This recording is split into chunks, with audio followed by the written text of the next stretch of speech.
somebody let you go.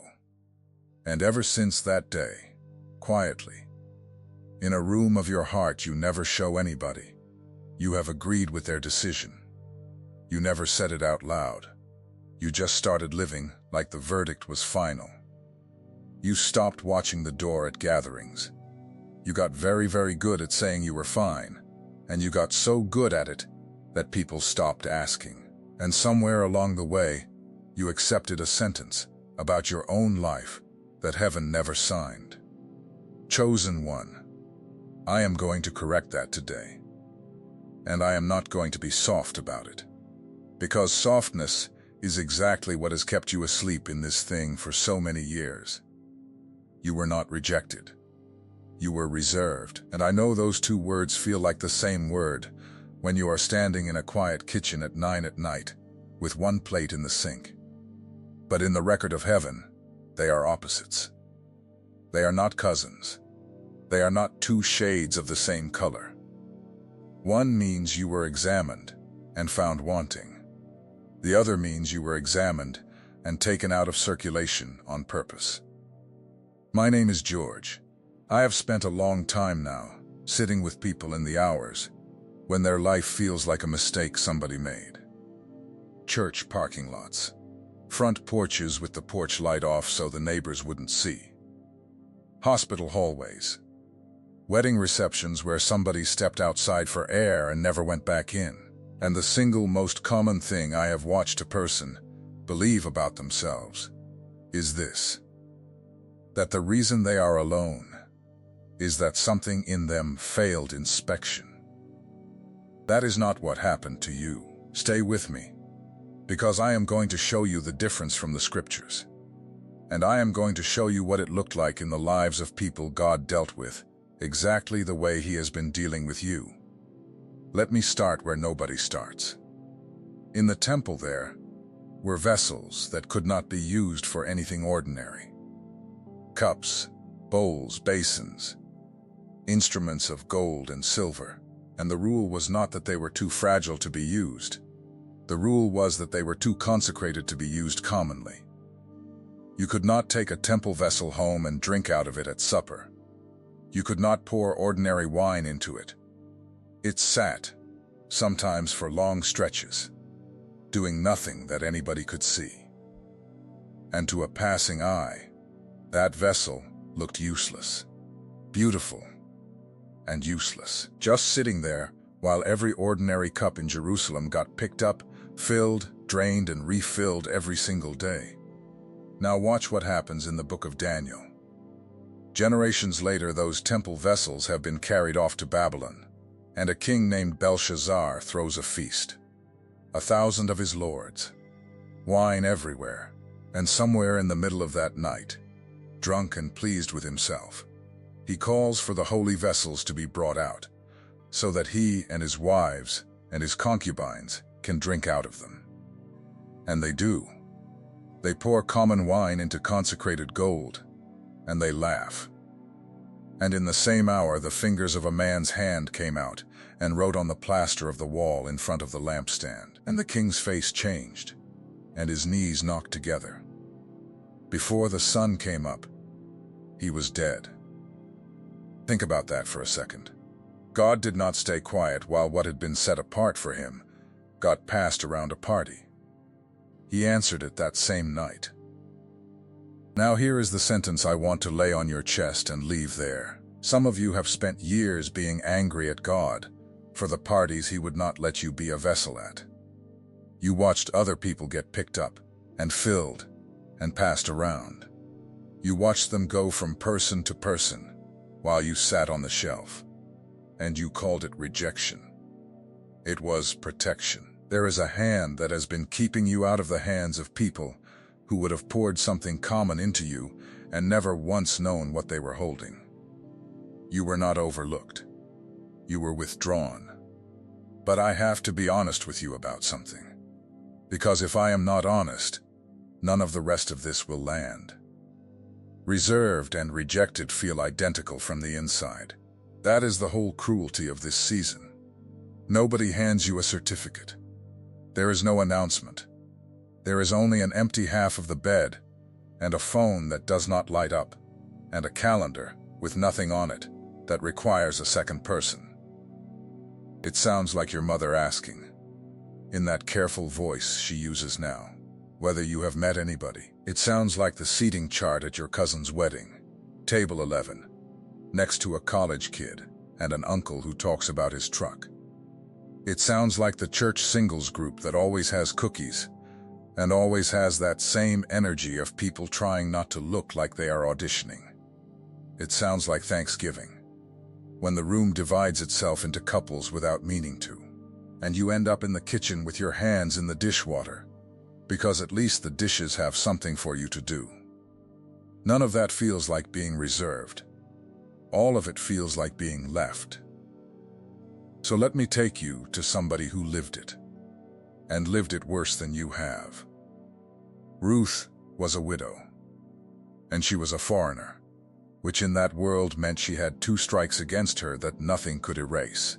She had no husband, no children, no property, no protection, and no country that would claim her. She followed an old woman back to a town where she knew nobody. And when they arrived, the old woman told the people not to call her Naomi anymore, but to call her bitter, because she had gone out full and come back empty. That is the household Ruth was living in, grief in one room, poverty in the other. And what did Ruth do? She went out to glean. That means she walked behind the harvesters in somebody else's field, picking up what they dropped. That was the arrangement God made for the poor. You could not eat unless somebody else had already worked that row ahead of you and been careless. Now, the text says something that people skim right past. It says she happened to come to the part of the field belonging to Boaz. Happened, as if she wandered into it, as if she picked a direction at the edge of the fields that morning and started walking, and it could have gone any other way. That word is one of the great jokes of the Bible. Nothing about that morning was a happening. And here is the part I need you to sit inside of. Ruth did not know Boaz existed when she chose that field. She was not strategizing. She was not positioning herself. She was hungry, and she was doing the humblest work available to a woman in her situation. And she was doing it with her whole heart, before anybody was watching who mattered. Boaz noticed her before she ever spoke a word to him. He asked his foreman who she was. He had already heard about her, about the fact that she had left her own mother and father and homeland to care for a bitter old woman who had nothing to give her back. Her reputation reached the man before her face did. And she had no idea. She thought she was just having a hard week. But that is not even the strongest part of the story. And this is the part almost nobody preaches. When it came time for Boaz to redeem her, there was a man who had first right, a nearer kinsman. By law, that man got to decide before Boaz did. So Boaz went to the gate of the city, and he sat down, and he called 10 elders as witnesses, and he laid the matter in front of the man who had the legal claim. And the man said yes at first, and then Boaz added the condition that redeeming the land meant taking Ruth as well, to raise up the name of the dead upon his inheritance. And the man pulled back. He said, "I cannot redeem it, or I will damage my own inheritance. Take my right for yourself." And he took off his sandal and handed it over. And that was that. Now hear me. Ruth was not at that gate. Ruth was in a house, waiting, doing nothing, knowing nothing. The most important no of her entire life was spoken about her in a public square she was never invited to, by a man whose name the scripture does not even bother to record. He does not get a name. He gets a sandal. And that no was the door to everything she became, because a man who calculates what you will cost his inheritance before he says yes to you is not a covering. He is a transaction that has not gone bad yet. God let him speak first, so he could remove himself. Chosen one. Some of your no's were transacted at a gate you were never invited to. You have been rehearsing certain conversations for years.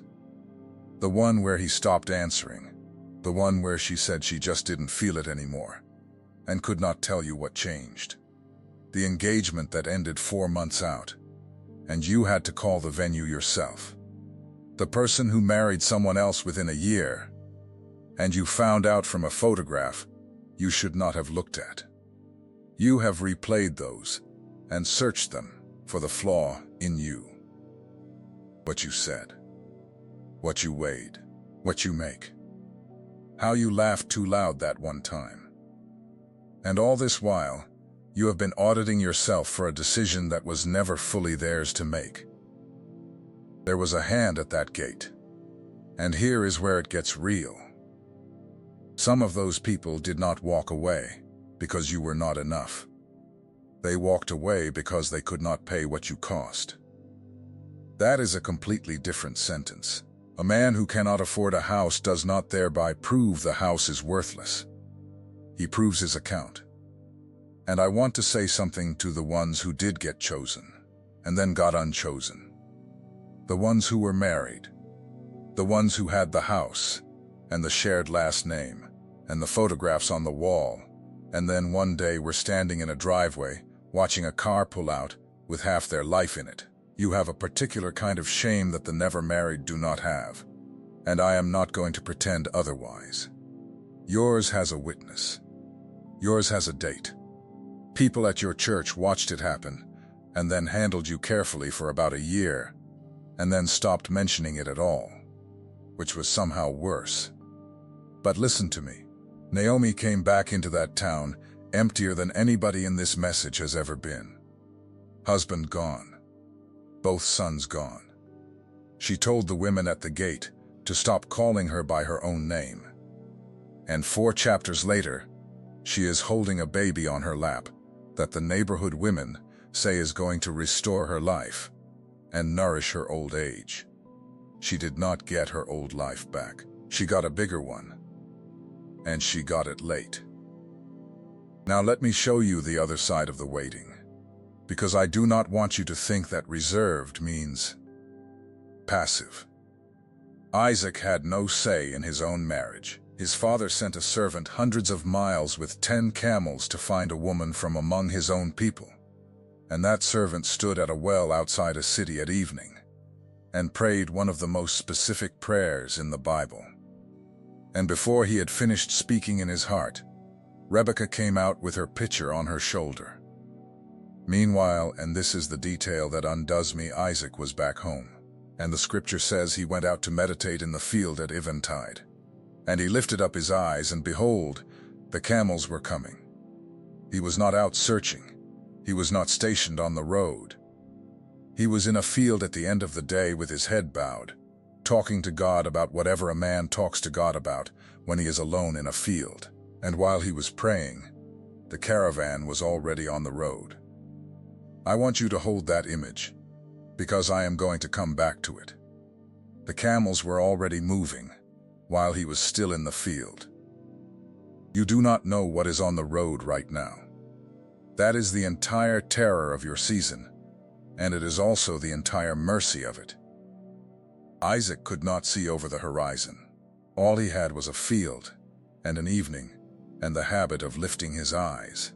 And the answer to a prayer he had never even prayed for himself was already 3 days' journey out and closing. But I need to give you the warning too, because a season of reserving is dangerous in a specific way, and I have watched it break people who were nearly at the end of the waiting. Abraham was given a promise and then given silence. And after enough silence, his wife made a suggestion that was, by the standards of that culture, completely reasonable. Take my servant. Build a family through her. It is how everyone does it. And Abraham listened. And Ishmael was born, and the household never recovered. 2 women who could not be in the same tent. A boy who grew up in a home that had no clean place for him. Years of noise. And then, after all of it, 13 years of God saying nothing at all. Ishmael is what happens when you help God meet a deadline he never set. I am not talking down to you when I say this. I am talking to the part of you that has started doing math at night. The part that has started to think that a lukewarm arrangement is better than an empty house. The part that has almost answered the message from the person you already know is not right. Because at least it is a voice. The part that has begun negotiating downward, not out of love, out of tiredness. Tiredness has ruined more lives than lust ever has. And look at Jacob, who did everything right and still got handed a veil. He worked 7 years for Rachel, and the text says they seemed to him but a few days, for the love he had for her. 7 years of labor in the dirt for a woman he had already decided on. And on the wedding night, in the dark, under a veil, Laban swapped the daughters, and the morning came, and the scripture says it as plainly as it can be said.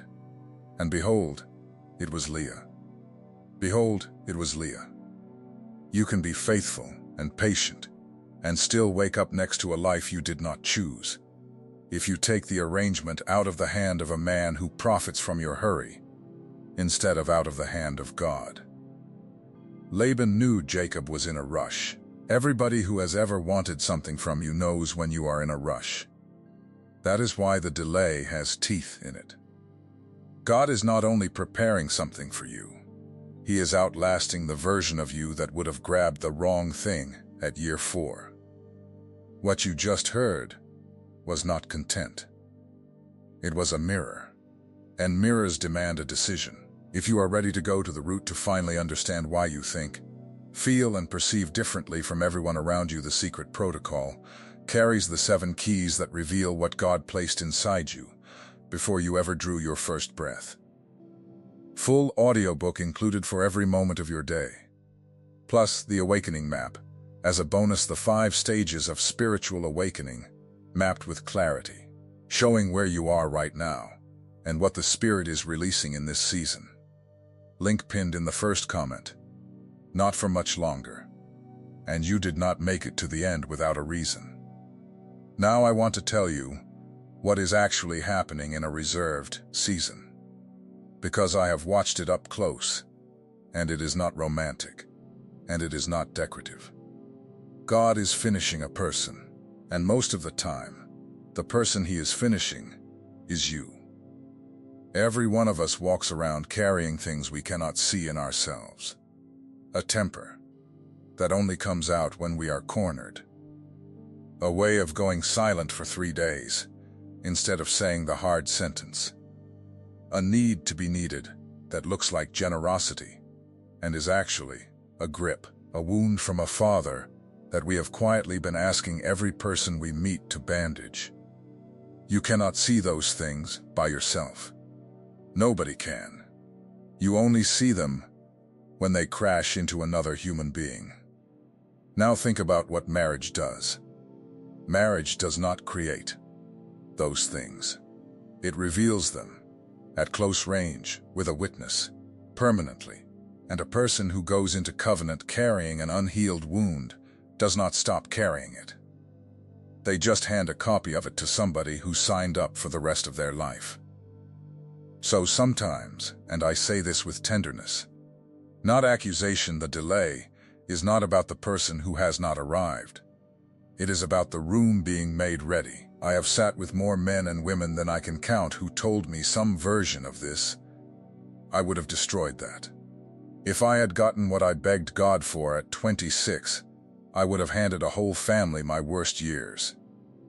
There is a mercy in that, but you can only see it from the far side. And here is the thing about the far side. You will not get to it by white-knuckling your way through. You will get to it the way Isaac did, by going out into the field at eventide and lifting your eyes. I mean that practically. I mean building something now that does not require a second person to be worth building. The prayer life you have been putting off until your life settles down. The friendships that go deeper than surface. The work that has your name on it, the healing you keep almost starting and then stopping, because it means sitting in a chair across from somebody and saying out loud what happened to you when you were 11. Do not wait to be chosen by a person before you agree to be built by God. And to the one watching this who has already decided the window has closed, I want to talk to you specifically now, because I know you are there, and I know you almost clicked away twice already. Caleb was 40 years old when he was sent to spy out the land, and he came back and said, "We are well able to take it." And they did not listen to him. So he wandered in a desert for 40 more years, watching an entire generation die around him for a decision he never agreed with. He lost 40 years to other people's fear. And at 85, he walked up to Joshua and said something I want you to hear in your own mouth. He said, "I am as strong today as I was in the day that Moses sent me. As my strength was then, so is my strength now." And then he said, "Give me this mountain. Not give me a small flat piece near the water. Not give me something appropriate for a man my age. Give me the mountain with the giants and the walled cities in it. The exact place everybody else was afraid of 45 years ago." He got it. At 85, he took the hill country of Hebron. The delay did not cost him the promise. It cost him the company of people who could not believe it. So do not you dare hand me the year on your driver's license as the reason God has closed a file. There is no expiration stamped on anything heaven reserved for you. The only thing the years have taken from you is the crowd. Now let me bring this home, and I want to take you to a wedding. There was a wedding in Cana, and partway through the celebration the wine ran out. That is a small detail to us, and it was a humiliation to them. The family would have been talked about for years. And his mother came to him, and he told the servants to fill 6 stone jars with water. Ordinary water, out of an ordinary well, carried by ordinary men whose names nobody wrote down. And then he told them to draw some out and take it to the master of the feast. That man tasted it. He did not know where it came from. And he went straight to the bridegroom and said, in effect, every man puts out his best wine first, and once everybody has had enough, then he brings out the cheap stuff. You have done it backwards. You kept the good wine until now. You kept the good wine until now. That is not a line about a party. That is the whole architecture of how God moves in a life. The world serves its best early and spends the rest of the night getting worse. Heaven runs the other direction. Heaven holds back. Heaven lets the room get uncomfortable. Heaven lets the jars stand empty in the corner, while everybody wonders what is taking so long. And there is one more detail there, and it is the one I want to leave in your hands. Nobody at that wedding knew where the good wine came from. Not the master of the feast, not the guests, not the bridegroom, who took the compliment for something he had nothing to do with. The text says only the servants knew the ones who had done the filling. They stood along the wall with wet sleeves, holding empty pitchers, watching a room full of people enjoy something they had carried by hand and could not explain. That is you. That is exactly you. You have been filling jars in a season nobody applauded. You have been faithful in an empty house. You have prayed for people who never knew you were praying. You have kept your word in situations where breaking it would have cost you nothing. And you have watched rooms full of people receive things you were still waiting on. And you kept carrying water anyway. The servants were the only ones in the building who knew a miracle had happened. Everybody else just thought the wine was good. You are not being passed over. You are being kept back. And what is kept back in the house of God is never kept back, because it is worth less. Now do something for me before you go, because I want you to say this out loud in a place where somebody else can see it. In the comments, tell me the year. Not the whole story, just the year the door closed that you were sure was going to be your life. The year of the ending. The year of the phone call. The year you stopped waiting for that person to change their mind. Write that year down, and right next to it, write one word for what God has grown in you since then. One word. Patience, backbone, prayer, peace, whatever the true word is. Then scroll, because I promise you, there is somebody in that comment section with your exact year, and neither one of you has ever met, and both of you have been carrying the same silence. This channel is created without ads and without platform income. If these messages have touched your heart, strengthened your faith, or helped you during a difficult moment, and you'd like to support this work, you can use the QR code on your screen or the contribution link in the pinned comment. Thank you for walking this path with us.